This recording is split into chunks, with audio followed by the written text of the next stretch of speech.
जय हिंद दोस्तों, कैसे हैं आप सभी। आई होप आप सभी बहुत अच्छे होंगे। मैं सब इंस्पेक्टर काजल भारद्वाज स्वागत करती हूँ आप लोगों का इस चैनल पे। भाई, दिल्ली पुलिस कांस्टेबल की बम्पर बम्पर वैकेंसी आई हुई है।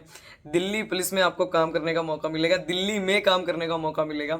इसकी क्या एलिजिबिलिटी क्राइटेरिया है, कितनी एज लिमिट है, फॉर्म आप कब से कब तक भर सकते हैं, एग्जाम इसका कब होगा, एग्जाम इसका कितना टफ आता है, कितना आसान आता है, आप किस तरीके से 2 से 3 महीने में अपने एग्जाम को क्लियर कर सकते हैं। साथ ही साथ इसका जो फिजिकल क्राइटेरिया, क्योंकि फिजिकल इसका थोड़ा सा टफ होता है, तो उसको आप लोग कैसे क्लियर करेंगे, अभी से करके चलना है या बाद में करके चलना है।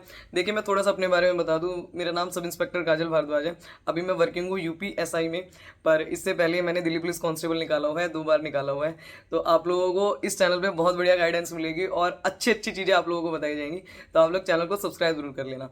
तो आज की वीडियो में हम लोग एक एक चीज़ के बारे में चर्चा करेंगे कि जो डिटेल्ड अभी नोटिफिकेशन आया है उससे आप क्या फायदा ले सकते हैं, उसमें आप क्या कर सकते हैं अब फिलहाल। ठीक है, तो चलिए वीडियो को स्टार्ट करते हैं। देखिए, जो आपकी फॉर्म की डेट रहने वाली है 22 सितंबर, यानी कि आज से ही आप लोगों के जो फॉर्म है, शारदीय नवरात्रि से आप लोगों के जो फॉर्म है वो स्टार्ट होने वाले हैं। 22 सितंबर से लेके 21 अक्टूबर की आपकी फॉर्म की डेट रहेगी। इस बीच में आप लोगों को फॉर्म फिल कर देना है, अच्छे तरीके से अपना फॉर्म फिल कर देना। साथ ही साथ अगर बाय द चांस कुछ ऐसी बात होती है कि करेक्शन करवानी पड़ जाए, तो 29 अक्टूबर और 30 अक्टूबर को आप लोग उसको करेक्शन करवा सकते हैं। पर कोशिश करना कि आप लोगों को करेक्शन कराने की जरूरत ना पड़े। आप लोग बढ़िया तरीके से अपना फॉर्म भर के आए और खुद से भर के आए। साइबर कैफे वाले अक्सर फॉर्म को गलत भर देते हैं, तो कृपया करके बहुत ही ध्यान से, अगर साइबर कैफे वाले से भी भरवाते हो तो ध्यान से आप लोग अपने फॉर्म को भर। दूसरी चीज अगर हम लोग बात करें कि इसका पे स्केल क्या रहता है, तो ये लेवल 3 की नौकरी है, यानी कि आपका जो पे स्केल है वो लगभग लगभग आप लोग पे स्केल ये मान के चलो कि 45,000 रुपए कम से कम तुम्हें मिल जाएंगे। ठीक है, 45,000 रुपए मिल जाएंगे। और साथ ही साथ दिल्ली पुलिस में 13 महीने की सैलरी मिलती है, मतलब ऑलमोस्ट हर पुलिस में 13 महीने की सैलरी मिलती है, यूपी पुलिस में भी ऐसे ही है।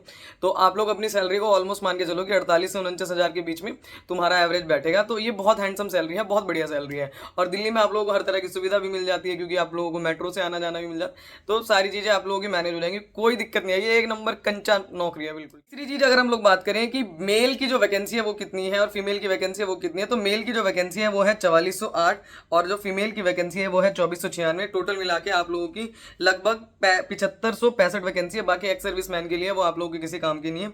ठीक है, अगर हम एज लिमिट की बात करें, एज लिमिट क्या रहने वाली है, तो एज लिमिट आप लोगों की रहने वाली है 2 जुलाई 2000 से लेके 1 जुलाई 2007 तक। जितने भी बच्चे इस बीच में पैदा हुए हैं वो सारे के सारे फॉर्म भर सकते हैं, यानी कि 18 साल से लेके 25 साल तक जिसकी जनरल की एज है वो फॉर्म को भर सकता है। साथ ही साथ एससी एसटी ओबीसी को 5-5 साल की, जो 3-3 साल की छूट मिलती है वो मिल जाएगी, यानी कि ओबीसी को 3 साल की छूट मिलेगी 18 से 28 तक। और अगर एससी एसटी हैं तो 18 से 30 साल तक आप लोग इस फॉर्म को भर। देखो, अगर मैं अब फिजिकल की बात करूँ तो भाई फिजिकल दिल्ली पुलिस का वाकई में टफ होता है, और मैं तो खुद भुक्तभोगी हूँ। ठीक है, लास्ट टाइम पे ही इंजरी हो जाती है, मतलब इतना ज़्यादा प्रेशर बन जाता है ना उस समय पे कि इंसान का बिल्कुल शरीर जो है वो बिल्कुल गिरने लग जाता है, और बहुत ज़्यादा टफ फिजिकल होता है। मतलब जितने बच्चे क्वालिफाई करते हैं ना, उसका ये लगा लो कि 70-80% जो बच्चे हैं वो फेल हो जाते हैं फिजिकल में जाके। तो आप लोग अपनी फिजिकल की तैयारी हल्की फुल्की जो रनिंग है, क्योंकि अब सर्दियां आ जाएंगी देखो, तो बॉडी ज़्यादा मूव नहीं कर पाएगी, और आपका जो फिजिकल होगा वो अगले साल ही होगा, मतलब लगभग लगभग आप ये मान के चलो कि मार्च अप्रैल के टाइम पे होगा। तो आप लोगों को ज़्यादा समय नहीं मिलेगा, तो उसके बारे में मैं बताऊंगी कि कैसे करना है, क्या करना है। पहले आप लोग ये सुन लीजिए कि जो मेल की इसमें हाइट मांगी जाती है वो मांगी जाती है 170 सेंटीमीटर। ठीक है, 5 सेंटीमीटर का छूट मिलता है जो अगर एसटी से है तो मेल। उसके बाद अगर रेस जो मांगी जाती है मेल की, वो 1600 मीटर मारनी होती है 6 मिनट में। लॉन्ग जंप होती है 14 फीट की, और हाई जंप होती है 3 फुट 9 इंच की। अगर मैं फीमेल की बात करूं तो 157 सेंटीमीटर हाइट मांगी जाती है, जिसके साथ साथ आप लोगों को 1600 मीटर करना होता है 8 मिनट में। टफ होता है, मतलब एज अ गर्ल मुझे तो टफ लगा था भाई, मेरे को तो लग रहा था कि बहुत ज़्यादा है।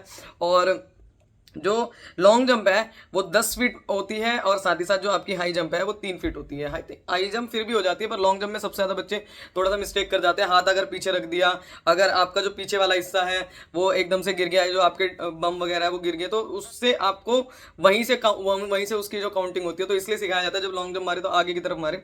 तो इसकी जो फिजिकल क्राइटेरिया है वो बहुत ज़्यादा थोड़ा सा टफ पड़ता है। ऐसा ही आरपीएफ एसआई का भी रहता है, आरपीएफ कांस्टेबल का भी रहता है।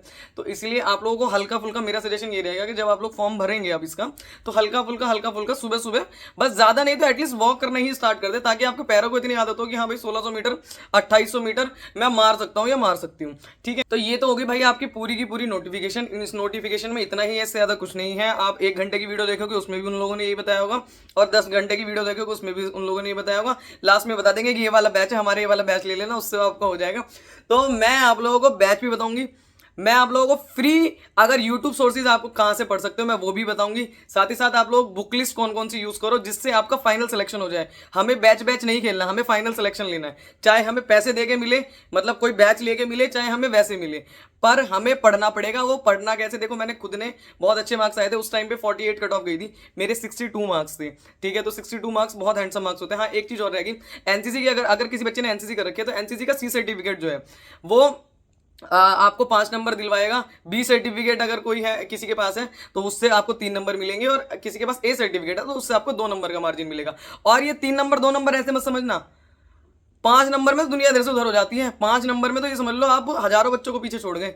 ठीक है, तो अगर किसी के पास है तो उसको लगा देना, और बढ़िया तरीके से लगा देना। ठीक, अब मैं आप लोगों को ये बता रही थी कि आप लोगों को मैं बहुत बढ़िया तरीके से एक एक बुक लिस्ट कौन कौन सी मैंने फॉलो करी थी, मैंने खुद ने जो फॉलो करी थी, और आप लोगों के किस तरीके से बढ़िया मार्क्स आएंगे। ठीक है, चाहे बैच लेके आए, चाहे बिना बैच से आए, चाहे कुछ भी करके आए, आपके मार्क्स अच्छे आने चाहिए, आपका फाइनल सिलेक्शन होना चाहिए।